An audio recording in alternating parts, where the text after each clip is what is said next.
First navigate to the file and choose new. Select your custom document, press create. Now take the rectangle tool, select the shape option, change the fill color from black to red, set the radius of rounded corners to 20 pixels. Now draw the shape like this. Then take the text tool, choose white color and type the text like this. Move this text to the center, go to layer style and choose drop shadow. Follow these settings, click OK. Now select the rectangle layer, go to layer style and choose drop shadow. Follow these shadow settings, click OK. Right click on the drop shadow and choose create layer.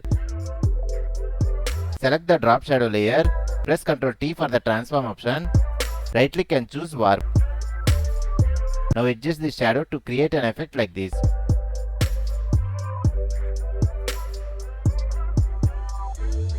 Press enter. Let's see the final result.